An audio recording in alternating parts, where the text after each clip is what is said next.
Hello, my fellow entrepreneurs. Today we have a privilege of our lives to talk to Angela Evans. She is the founder of a company called Double Diamonds. And if you just look from the advertisement or the entrance to the door, she says, good since 1997. Actually, she says rocking since 1997. So here we have somebody who's been through the trenches, who've been through all the hardships of building an amazing business. And Angela, welcome to What Not to Do in Entrepreneurship. As an amazing woman entrepreneur and highly successful at that in Nashville, Tennessee, of all the places, right? Thank you. It's a privilege to be here with you. Yeah, please tell us, about yourself and what made you become an entrepreneur. Wow. Well, that's almost 50 years of that I have to try and truncate. Okay. So I first started as an entrepreneur when I was 10, when I got to own my own paper route, delivering the Detroit Free Press and news in a small town called Monroe, Michigan, here on my hand, yes. between Toledo and Ann Arbor. Yes. And so that paper route, it turns out, actually taught me the very first principles of being a business owner. Accounts payable, accounts receivable, customer service, sales, delivering no matter what on your promise, and being accountable to someone. And so I look back now, little did I know that route, and back then we literally put the sack over our things and got on our bikes or walked. And so that really started it. But I didn't touch any facet of entrepreneurship again until after I graduated from Penn State. And I was already about 5 years into my career in journalism as a writer. And then eventually as a producer. I was last producing a segment for the Today Show, a big conglomeration, as you can imagine, and a lot of red tape and corporate BS that I just thought, you know what, pivot, get out while you can. And so that's what I did. And I headed to Aspen, Colorado, took some time to rethink my career. And I was on the ski slopes, Double Diamond, expert ski slopes. And so therefore, that was the extrapolation into the name Double Diamond. And at the time, I just decided I would start a design and marketing firm, completely insane. And here you go, almost 25 years later, I have learned a lot along the way. Well, that's absolutely impressive, but you were also an amazing anchor on television network. No, there's a reason that I'm not in front of the camera. There is a reason. But no, I mean, the transformation of being in the eyes of the public, which is very glamorous, right? Which is very glamorous, and at times ego providing or ego fulfilling, to transition to an entrepreneur, to being in the trenches, right? And not have that exposure. Now, there's always exposure. No, I am. No, different kind of different word, yes. That's correct. Different kind of exposure.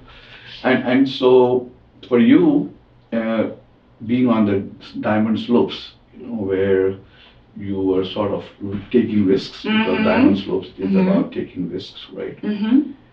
And so suddenly you decided that I am going to, sacrifice or walk away, whatever the right words are, from the glamour that you had to the grit that you were about to undertake. And the guaranteed income. And the guaranteed income. And the guaranteed, and everything that went along with that.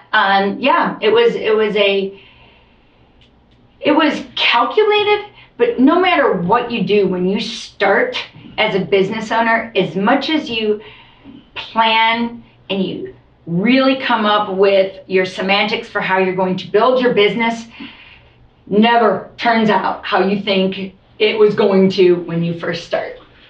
So may I take you back 25 years? and when you started the business in your state of the mind, right? And decided to plunge into the risk of entrepreneurship because 25 years ago, women entrepreneurship was not as common. As a matter of fact, if anything, it was incredibly revolutionary because as a woman, and I am not making a general classification, but just security is important to a woman, whether it is the security of the family, security of the husband, security of job. Those are bred in instinct qualities that a woman has, you know. So at 25 years ago, when you decided to be, what was that instigating factor besides being on the double diamond that caused you to say, I am going to change? Confidence. I think that that's a very important factor to being an entrepreneur. And I had confidence in myself. I had a belief that if I set my mind to something and really did my homework and coupled that with kind of the skills and the acumen and the grit, that no matter what I decided to do as a career and as an entrepreneur, I could do it. And let me tell you, I had zero experience other than good writing skills, good communication skills, and some access to public relations and learning from some people while I was in the media. And that was about all I started with. So those were the assets, that intangible assets, as you would call them. But I did not have capital. I did not have a place to call a business. I didn't have the equipment to start a business. And I was young. I mean, I was 25 years old. But man, I would do it all over again. I'm not going to ask you what would you do differently. So as a female, that question. As a female, it does take confidence first. It takes confidence to step outside the boundaries of what has traditionally been set before us and historically. And so you have to start there, but you don't realize when you go into it that you're going to encounter many more of those boundaries as you move along in your career, and there still are. Gender gaps, there are lots of different gaps in the way that we operate as entrepreneurs. I've seen a lot of progress through the years. I'm hopeful for the future.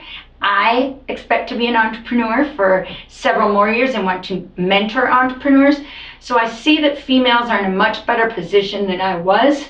But once I stepped out, I wasn't going to fail. It was that determination and that grit. That was not an option. So, but you do fail along the way. Yes, of course. But you know, failure is a relative stuff, right? If obviously, you know, there are lots of books on it, but embracing failure for success is a science and state of the mind. Before I go to that, you know, I would love to know a brief journey through your 25 years of entrepreneurship. And during that process, please take a few moments to tell us what are some of the things in that journey that you learned what not to do. Oh gosh. What's the time limit on this interview? We can make it happen. I'm sure they will love to learn. Okay. What not to do? No, just a journey for Yes. during the process. Well, I'm a glass half full person, and so I would like to really approach this as what to do, but the fact is that you really only learn what to do by doing a lot of the wrong things. The first foray, I decided that I wanted to start a business in Tennessee, and I was in Colorado, and I had been. Why Tennessee? I had done research. I knew that it was going to be a very, that the future had a lot of opportunities. There were no professional sports teams here at the time. It was logistically in a very important place. It still is here in the United States for transport. The the South had traditionally not had a lot of female leaders, and I wanted to be a big fish in a little pond. I could have gone back to New York. I had worked in Chicago, but I really wanted to set myself up for success in a place where I felt I could have future impact. And I knew it was not going to be in the music industry or healthcare, but I thought these two things alone, and there is higher education here, could not be the only play for the future of this city. There had to be a growth and a place that I could come and start to build those relationships. And so flew to Tennessee. My attorney that I'd had that had done some contracts for us for this segment that I produced for the Today Show incorporated me. I had no idea what the difference was between an LLC and an S Corp. I went to an attorney and I asked what I should do. And I set up as an S corporation. Did I really know what that was at the time? No. Nowadays you see a lot of LLCs. A lot of things have kind of changed. Depending on how you really plan to maneuver in business, that's the first thing you do. You set up and you become and with an operational license to do business. So I picked up a computer along the way, driving from Colorado, took a little jaunt down to the Grand Canyon, came back up to Tennessee, and I bought a 6 month same as cash MacBook, or I'm sorry, it was a Mac computer for $1,500. I had to buy the fonts, buy everything, and I figured if I couldn't make $1,500 in 6 months, then I'd go back to work. Well, that was a good measure. Yeah. So there was my startup capital was really. So I got a house, put it in my second bedroom, and went to work. And that going to work really starts out with networking, huge part of being an entrepreneur. And I would still say that doesn't matter if you're an introvert and you're really comfortable at home behind your computer, or if you're a mother. At some point in time, you're going to have to get out there, and especially if you want to scale. And so that was part of my plan, was to scale. So I moved to Tennessee, got out of my second bedroom, went out and chased some business, and started to try to convince people that I could strategically lead them in marketing and branding decisions without much experience doing that. And that was what my journey was, learning on the job, but learning from every person that possibly was in my path. If I had met you then, I guarantee you could have taught me a lot of things. No, my thought process is that, okay, so I'm putting myself in, let's just say, year 2000, right? 2-3 years later. This is very important because the people, the listeners, they're all exactly in the same dilemma that you were. The fields may have changed, but the dilemma hasn't changed, right? So if you were to come to me and said, look, for your XYZ corporation, we could do this marketing and sales for you, right? And I can make this thing happen. Your personality is of course very engaging. There's no two ways about it. But as a person who was going to get those services, you would have to show me certain amount of established success, right? Yeah. And you must. I mean that is some of the challenges that young entrepreneurs face. Is in order to demonstrate that they must need an opportunity. But in order to get an opportunity, they must demonstrate success. The biggest catch-22 of life, right? Absolutely. So how this would be very effective if you share with that kind of a personality how you really overcame that, because that is the single most challenge I consider as catch-22 of life. So my first opportunity was, my mother was working for a company and they had some piece of marketing collateral. And she had bid that out and knew how much it cost and knew kind of what it took to go into that. And we were just talking and I was like, they're paying that for that? First of all, I can help solve a problem because I guarantee you that isn't worth that. And so that doesn't mean I need to know how to design the marketing collateral, although I did learn how to do that too. But at first, I saw an opportunity that there was a problem. And if people have a problem and I can help either save them money or earn them money, make them money, then I have to, at that point, convince them to take a chance on me by doing it for not very much money. Right. So the risk was, you lowered the risk of the cost. Sometimes that's just not enough. But at the same time, I believe what you're trying to tell all of us is that unless there is a problem, don't come up with a solution if there is no problem. So you were addressing a problem, which is where I believe more than 80% of the entrepreneurial ventures fail. They fail because they have a solution looking for a problem. You had the problem and you were going to find a logical, economical solution. Is that sort of the evolution of it? It is. And I also knew it was scalable because that was one company in one industry. And I saw that, okay, if that's one, there's got to be 10, there's got to be 100. And so I'm going to go after them. And what I'm going to do is I'm going to come with a solution that they don't know that they have the problem. So I went so far as creating mock-ups and going in and literally saying, look, I know what you paid for that, and here's a better widget, and I hope that by me demonstrating that I've already gone ahead and I didn't come knocking on your door and say, hey, give me a job.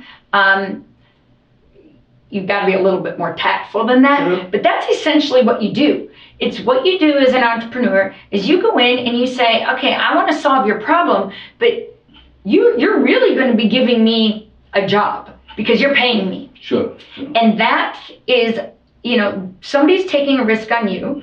You're taking a risk on them. You're taking a risk by then taking that money and putting it right back into your business because that's the only way you're going to scale. Correct. And so you start in this kind of vortex of, whoa, I need a plan that's more than just this kind of happenstance. You've got bank accounts, bills, you've got to think about if you're going to have an office, how you're going to do that. You've got to figure out taxes. Yeah. Because let me tell you, that's the first thing people don't realize is that there are a lot of taxes. So how you're established, in which states, where you're conducting business, all of this, if you don't have an MBA, you learn on the job, or you learn, nowadays, great resource, the internet. Correct. I hope there are people yes. listening. And so using those resources, human resources, your connections, your skill sets, and then starting to see where your deficiencies are, because let me tell you, you can't do it alone. Sure. That's one of the major things. So what not to do? Don't go it alone. Yes. Or don't do everything by yourself. You right? can't. Yeah. You can't. So Angela, fascinating that you had that passion.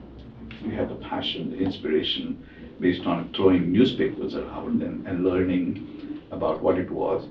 And your mother was maybe the first kind of a person to help you through that, or enable you through that. Opportunity, right. Who were some of the other people in your journey that enabled you to build success, and what did they do in order to help you, sort of go to the next stages of your business? I think for every entrepreneur, it's landing, whether it's that first significant deal or logo client, that thing that instinctively, whoa, this just opened a door for me. That person who took a chance on you can really impact your life. And in my case, 100%. And you want to know what? That client I got in 1999, and that is still a client today. And I had no idea what I was doing. I was pitching against a big agency. So we're 2 years old. And this story was kind of cool because I was actually playing golf in my sorority t-shirt and blue jean shorts, not fancy golf course, okay? And I'm paired with this guy in my golf cart. And so we're going out in the foursome, and I'm thinking, oh gosh, this guy's, it's like 10, 15 years older than me, and he's going, why did you stick me with these young kids? And and I'm thinking, why did I get stuck with this kind of stuffy guy? Yeah. And so I went to one thing that I really feel is important is I went to what's relatable. Topic. That's always, you can always find a common ground. And so at that point I said, hey, do you mind if we get a drink on this golf course? At that point he's either gonna be judgy or not. Well, that one round of golf with that one drink led to this client was a director at a liquor distributor, and he was pretty happy that I ordered a drink. And he started talking to me, and he said, does your company design websites? And I said, oh yeah, we do that. We do, yes, look at me, I'm Gen X. This is we're the age that does this. Okay, great, I'm gonna get you a meeting. Good round of golf. Turns out that meeting was gonna be with the CEO of a very big company, and we had never designed a website. Yeah. But that door, so you really never know when there will be opportunities. But that first meeting I had about that website was actually not just about the website. The employee thought it was about the website, but really they were looking for young, energetic, smart people to kind of flush energy. Yes, and that will always be the case, right? That's how life goes on. It's how generations of families go on, and you can learn in both directions. So that door opened, and we ended up closing that deal. And that biggest lesson I took away from that is that CEO looked me in the eye and he said, I always want to deal with you. And I said, okay, good thing, because there were only 3 of us. And he said, I don't want you to brush me off and put me on an account rep. I want to have access to you as a CEO, and you're going to have access to me as a CEO. And I'm going to tell you, I didn't really take in the magnitude of those words in the beginning, but I can tell you this now. If you can have access to the decision maker, you get a heck of a lot more done and accomplished as an entrepreneur. And so I didn't realize that. I've had a lot of times in my career where I didn't have access to the decision maker, but I can look back and tell you that is a very important aspect. So what not to do? Don't settle for doing the presentation and the pitch 20 times to people that don't matter. Correct. Get in there. Correct. Keep trying to open the door, and at least ask, if you're going to take your time and get it to the next level, ask who's going to be in that meeting. Correct. And really try and make that time matter, because your time is going to matter as an entrepreneur. Yeah. So time value of money or money value of time is critical. Goes on and on like that. So Angela, I have a counter question to that. Right? You as a CEO are responsible for the growth of your company. If you are dealing with every CEO of every one of your clients, right, how are you going to manage the reality that you have a staff who also have to be felt responsible, and if everybody wants you to report, there can't be 10 of you. So the challenging other side of the question of what not to do is, how do you manage such challenging growth or scalable growth with everybody wanting your time? Well, that's definitely a what not to do. And it's a challenge in the very beginning, because if you're really a startup or an entrepreneur, dealing with leadership, they want leadership at the table with them. And so you position your team as leaders and you mentor them and you get them and you put them at that table with you and they learn on the job and they build a trust factor. So they build the confidence of the customer that they are as good as, or at least they represent truly the mind. So that's the scalability engine that you are. And you have to truly trust your employees. Yes. And they have to feel that. There have been a lot of times in my life where I had some employees that sucked, and I kept them on staff, and I don't know why. And it absolutely hurt the culture. The people who were great didn't get to shine because they were being pulled down by the others. And so I had to learn tough decisions. Not everybody is in your company can be positioned to be talking to that CEO or a leadership team, but it's your responsibility to groom them because you're feeding them.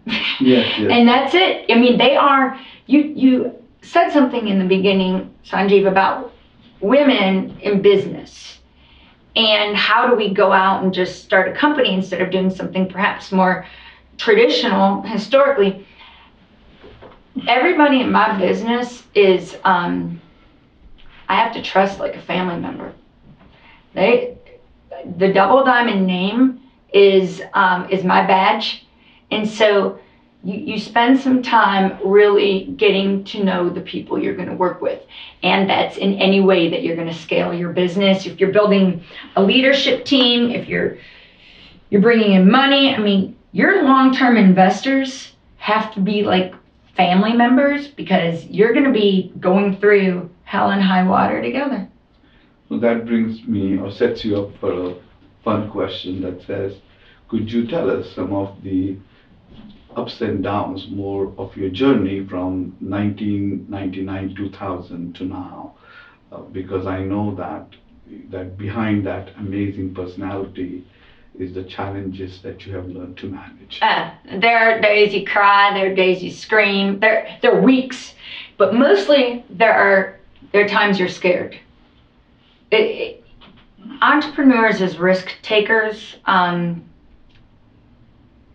there's no chance that everything goes well. I can tell you the very first huge down I had was a client that we're a media buying agency as well.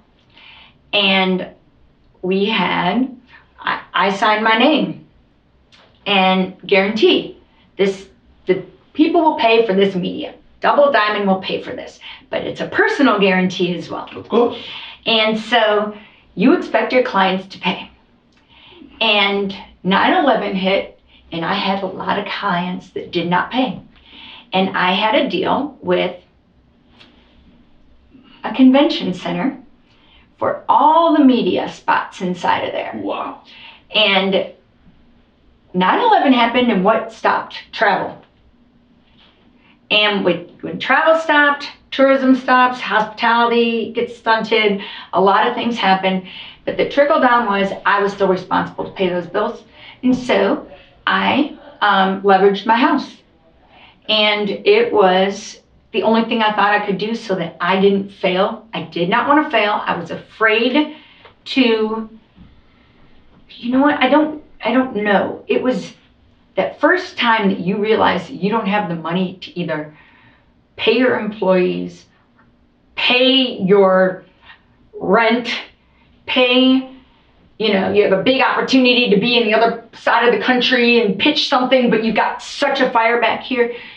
You make some decisions that were not a calculated part of your plan, and I did not calculate that people weren't going to pay me. So I leveraged my house, and I still couldn't pay the bills. And that media company contacted my client because they were the secondary on it. And that was a very awful deal because you know what? That wasn't the client that wasn't paying. I took that client's money and paid what were my bills, the company's bills. So you did what you had to do. I had to do. And and that was, I didn't lose my house, thank goodness. But that was a really tough life lesson, and I would not recommend that. Take the money that you can afford to put back in your business and put all the money that you can in your business to scale it. But at some point in time, you're going to have to raise capital or go out and do something that is going to help you scale. Because while you add people, and people are part of the scaling process, what if you're manufacturing and you have to produce hard goods? What if you need to, in any way you grow, it takes capital, and that's a big part of the game. So, boy, you are really setting me up to ask the right questions for you. Thank you for that. I know that you're just flowing. It's what I love, just to be set up. No. I mean, it's part of it. Being an honest entrepreneur, you won't talk to an entrepreneur who hasn't been through this stuff. No, it's, you always bring up the questions, right? But as a woman, as we briefly talked before our conversation began, as a woman entrepreneur, you just said that one of the challenges that you've managed in the growth is capital. And there are various sources of capital, and you have some recommendations on how to leverage assets and stuff. But a part of the question that I have is capital is really the engine or the nerve or the blood for business growth. What would you say to the budding entrepreneurs that are watching you and saying, wow, I can feel her pain, but what would be the way to go about doing it, or when should I go about putting capital to work? Because you don't want to sell a lot of your organization to somebody whom you don't know when you're young, but you need the capital to grow. So share some of your experiences and thought with the community, please. I think, there are two perspectives on this. There's my perspective by getting a little bit of luck along the way, and there's a perspective of some opportunities that are available now. I mean, capital seems to flow from so many different sources now. That was not the case when I was coming up. It was very traditional. You go to a bank, or you go to a person, or you go to a group of people, a private equity group. There was venture capitalist option as well. But now, for the younger people, you have opportunities like crowdfunding, huge, especially if you have something you can sell, because that you're getting somebody to invest in you a piece at a time because they believe in what it is that you're selling. Versus if you go directly to kind of very traditional sources, if that's the case, you better make sure that those align with your business plan. And when you're just, starting, your business plan isn't as vetted as somebody who has 2 decades of experience. And so believe me, the people who can afford to give you the money have way more experience than you. And unless they're just really nice people who truly you trust, and even if that's the case, believe me, those things go sour constantly. You have to make sure that you protect yourself. You've got to make sure that you really do your due diligence to make that capital. You're giving up some control. You're giving up you give a lot up, but you gain a lot more. Because that frees up, you would not believe the minute that you've got capital to work with. Actually, I'm sure you do believe. It opens doors, and you all of a sudden can start to realize and move in a fashion with people, surrounding yourself with the right people, paying them what they're worth. that will help you start to check off like these benchmarks so that you can get more capital, and then people have seen you do that in a successful way, and it starts to feed itself, and you just can't, what not to do, get complacent. Complacency has no place in entrepreneurism, or quite honestly business. Are you talking about complacency because of fear or complacency because of what other elements? All. I think it's most obvious, COVID. Nobody feared COVID.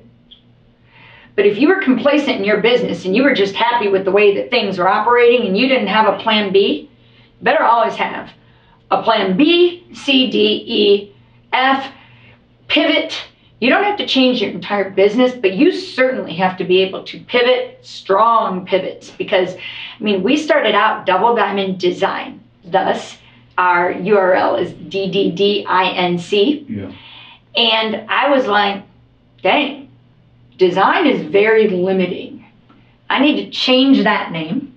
So I took that, made it the umbrella company, DDD Inc., and wherever I started to see where there was money, trends, movement in industries, I could start to funnel in different aspects of DDD Inc.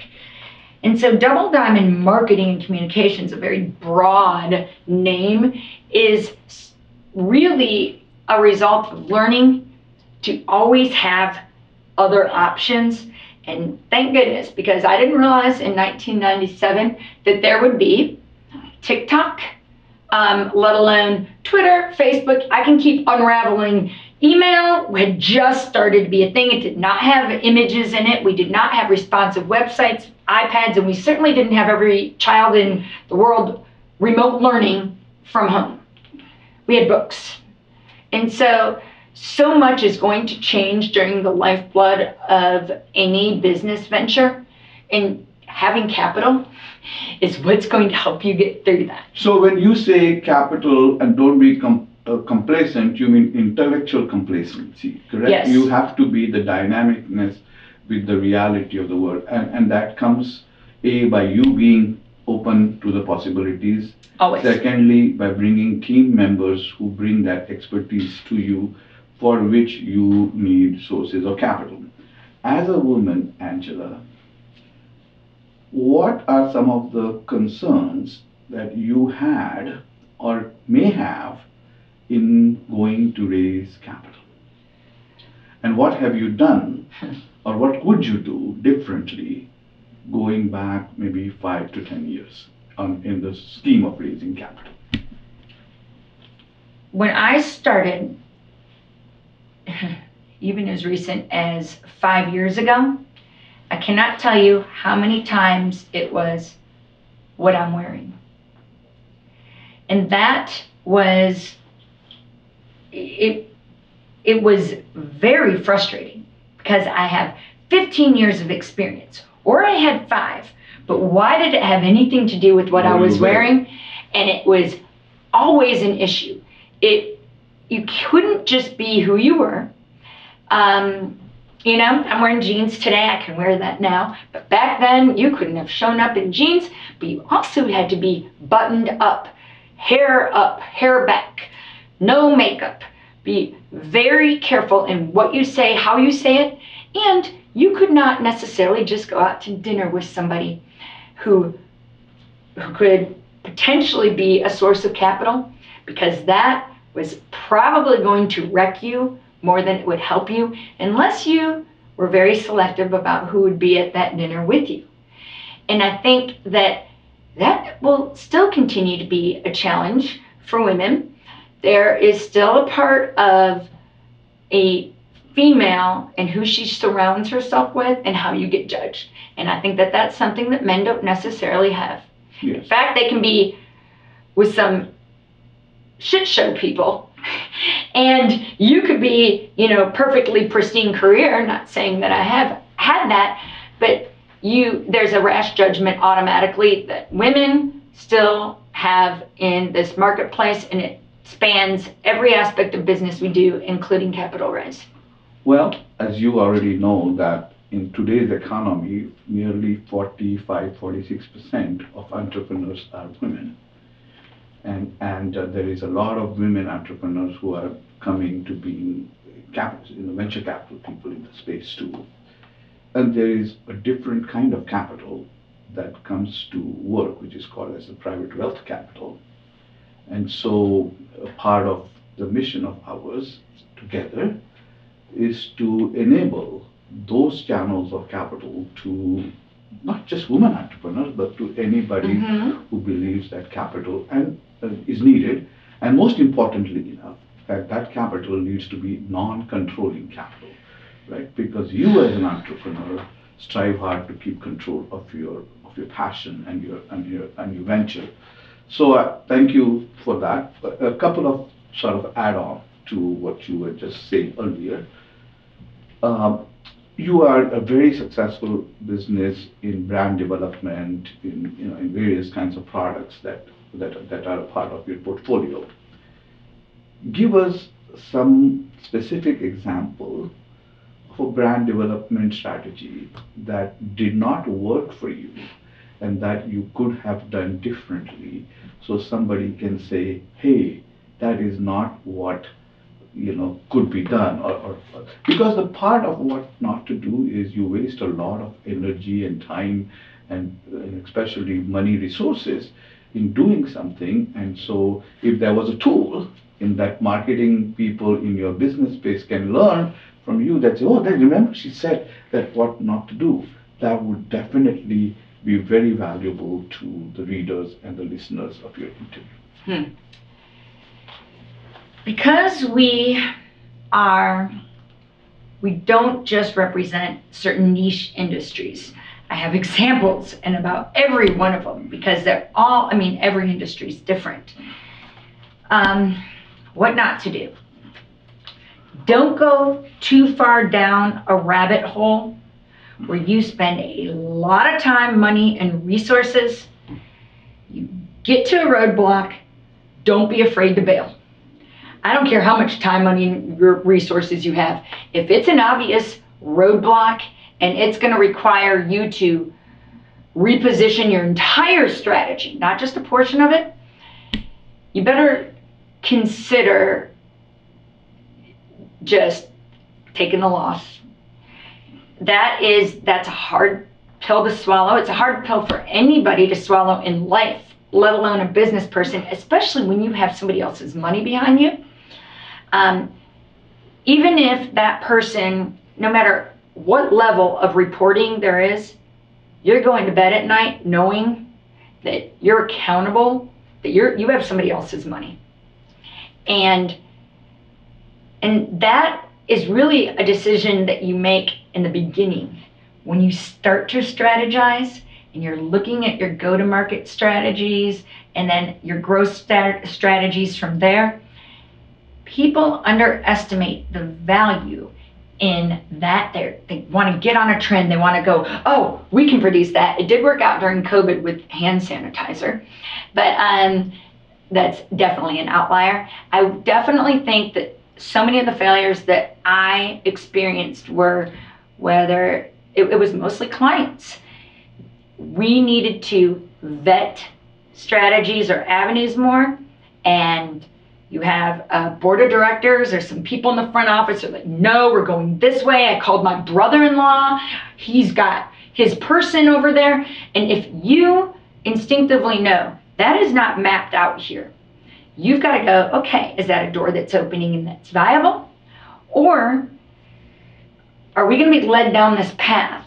And you start to it's a little fear-based after you've failed several times and, oh, let me introduce you to my neighbor. He's done this 20 times and you have really done your due diligence.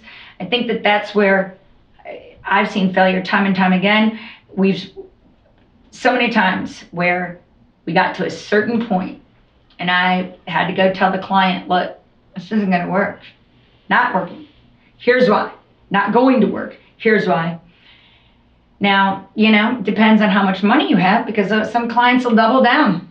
They'll go, okay, it didn't work, but I'm going to infuse this much more capital into it? Where do you see your bandwidth and where you bring value? We scaled the business from 130, was a healthcare business, 130 million to 3.1 billion in 5 years while we were representing them. And they got to a point where they were going to go international. And I was looking at that leadership office and I'm going, nobody here speaks other languages. They haven't gotten international partners in this space. Like, there's a lot of unknowns. And there were no women in there in the front office. You had a very, there were a lot of unknowns and there were a lot of things that looked not right. And we stayed on, maybe for a little too long, but eventually we resigned that client. And I remember, I don't necessarily want to make it obvious who that client was, but I flew to a really nice place. I went in and told them that we were going to be resigning that business and we'd be gone in 6 months, but we'd be there to help them during the transition. And then I went and I got the nicest room at a Ritz-Carlton that I could, and I got the nicest bottle of champagne and I popped it and I felt so good that for once I didn't go down with a ship, and instead I righted our ship. And it was very scary because that was millions of dollars in business for my company. Yeah. And I didn't know how I was going to pay my people, but I knew instinctively it was the wrong thing to do. So don't be afraid to take tough decisions. Yeah. That's a very valuable point, right? Because no point in spending good time after bad time, or good dollars after bad dollars. Do consult some people before you just do that, by the way. Now, one of the things that entrepreneurs value a lot is the use of mentors. 100%. So mentors enable you the guru positioning system that, whatever you have done before, they have done before or experienced before, saves you a lot of time. So in such kind of situations that you mentioned, which come often in life, what is the role that mentors played in your decision-making process, and how would you help others to enable or to make the use of those kinds of mentors? So let's start by defining what a mentor is. For me, it's anyone who can share an experience that provides value and who you really build a trusted relationship with.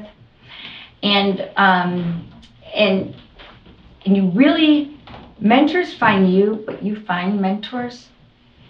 And it goes both ways. Somebody's going to believe in you and trust in you. The way they're business mentors, they're family mentors, but that word mentor has this connotation of experience, and you can never have too much experience, right? In anything. And it goes on. You can't help it in life. You're going to gain experience. And so surrounding yourself with smart people is one thing, but having a really trusted person that you can go to, that you feel you can trust and tell them the truth, the honest truth, and really put that burden on them. I advise don't do that to your wife, to your husband, to your children, to your boyfriend, to your employees. A mentor is first and foremost a person who's there for you, who really gets you're in a bind, but also helps carve that path for you where you have no idea what you're doing. And believe me, it happens constantly. You don't know how to negotiate deals, structure contracts. You don't know how to enter an industry. You ask for introductions. Mentors are perhaps the most significant people in the lifespan of a business person. And I really hope, I think I've begun that journey of now being a business mentor, whereas, my most proud moment is that I mentored a child from Big Brothers Big Sisters since she was 8, and not a person had graduated from 8th grade in her class or in her family. And today she is a very, very successful human being and business person and person in general, because that way of giving back is as much value as you get that when you receive it from someone else. Yeah, I call it operating in the give space. Right? That's great.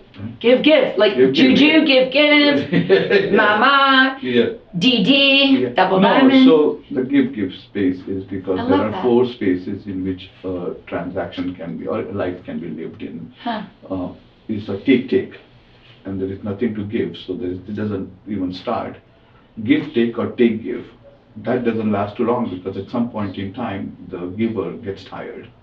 So when you live in the state of abundance, in the give space, it is the most long lasting. Now, give doesn't mean you give the same thing. You give love to your dog and he licks you, that's a give space. So creating that environment of a give space in everything you do is a very powerful tool in entrepreneurship and in building What success. A wise statement. What a wise statement. You did the same things, right? Yeah, so you clearly have gotten to the point where you can define it and actually are an expert at that. So well, it happens because you have to operate in that space, in the space of abundance. I know that I have asked you a lot of questions. I wanted to, of course, give you an opportunity to ask me some questions. But there's one last thing that I wanted to ask of you. You are such an experienced and professional person. If you were to be asked to stand on a podium with the MBA students, business graduates, and you were able to say, Miss Angela Evans, could you share 3 to 5 things that would provide us wisdom in enabling as entrepreneurship? What would those 3 to 5 things be, Angela? This requires a lot of preparation because I think that this is one of those things that you go through in your mind and you go, today it's these 3 things. And then tomorrow it's these 3. And you go and you speak to a class of graduates and you see such promise. And then you see that grit when they get to their MBA level. And these are your future. They're your future. I mean, I need them to do well because they have our futures on their shoulders. Be true to yourself. Your values, your core, it transcends what you're going to learn in school, but it impacts that. That you're going to have some things that happen in life, and as a business owner or going to work for a corporation and you're working with a lot of money, there are a lot of things that could go well one way or the other.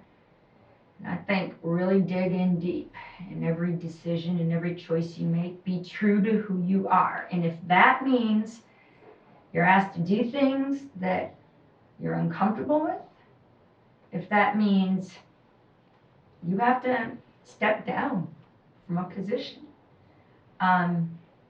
never try or never feel like you have to change who you are. You will change throughout life, but you're always you. So I'd have to think about the other 2. Okay. But can I at least start with that one? Of course. So here's your opportunity to ask me questions. Dang, I feel like Karate Kid. You're really wise. When did you embrace that you had a wisdom that was really something special? Well, I don't know about something special, but I'll tell you why I wanted to write the book. And wisdom is what is useful for others, right? Because somebody has to evaluate the wisdom. You can always share what you know, and wisdom is a judgment or a result of that being implemented by someone else. That's when we call it as wisdom. So one of the things that struggles me personally is entrepreneurs are really very passionate people. And there are over 500 million entrepreneurs in the world, 560 million to be exact, somewhere in that area. But it is very strange that only 2 to 3% of the entrepreneurs succeed.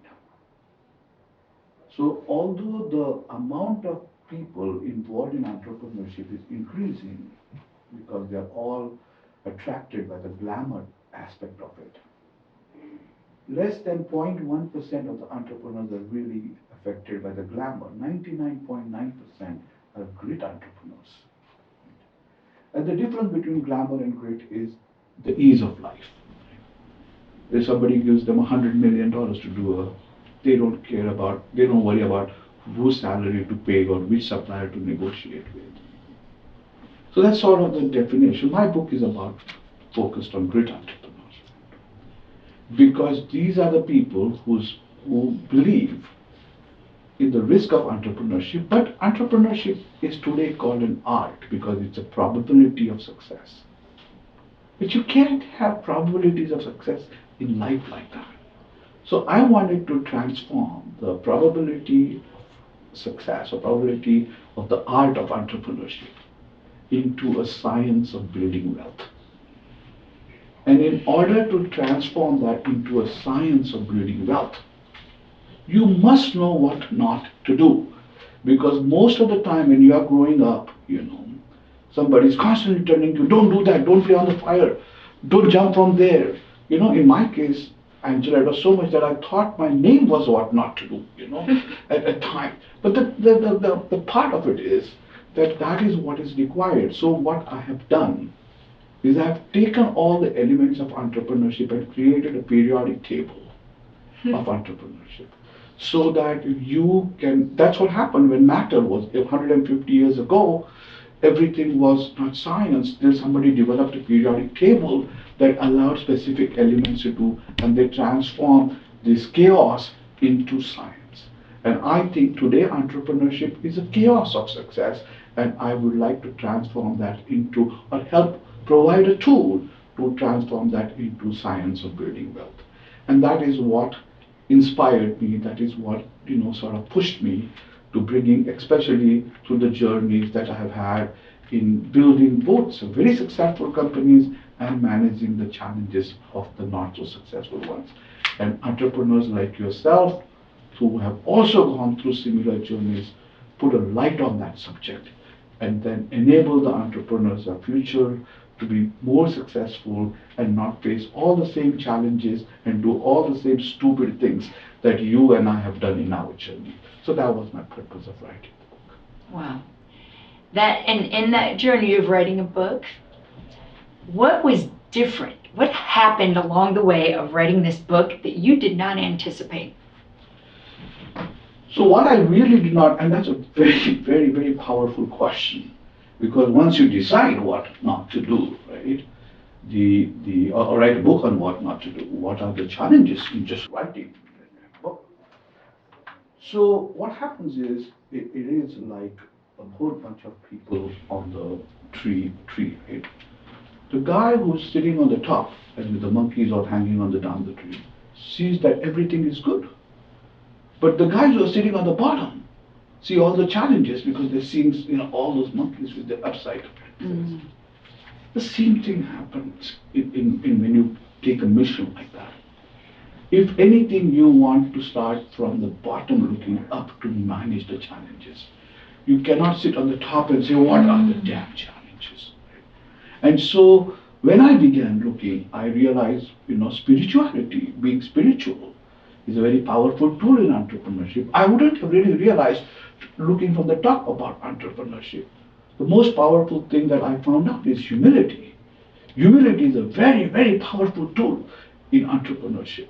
But for those who have egos, they don't think of that as a tool in success. You know. So these tools, little tools that I found during the process as I looked up through building that what not to do tree upstairs, I found a lot of those elements, and that was one of the most challenging tasks that I found, is to include and or contain those elements that would be powerful tools in enabling entrepreneurs to build successful businesses and therefore state what not to do. So you started several businesses, scaled them, exited them. You're still involved in businesses doing the same thing. You're writing a book. You you've lived a full life, not just in business, but personally, your family. What's the next chapter? No, I didn't mean that to be really that. No. Well, like you just said, everything life is a chapter, right?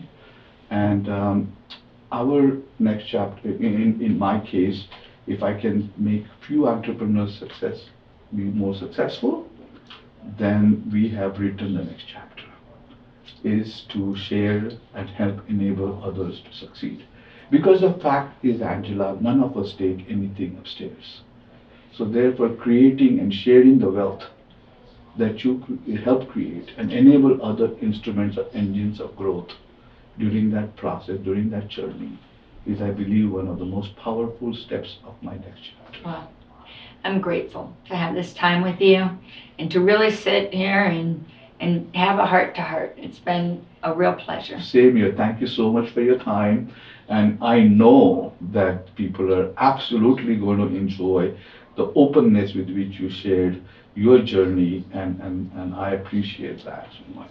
Thank you, listeners, and you have just witnessed one of the most amazing ladies giving you stories on what not to do in entrepreneurship. Cheers to that. Cheers. Good job, Sweetie. Thank you. That was very nice.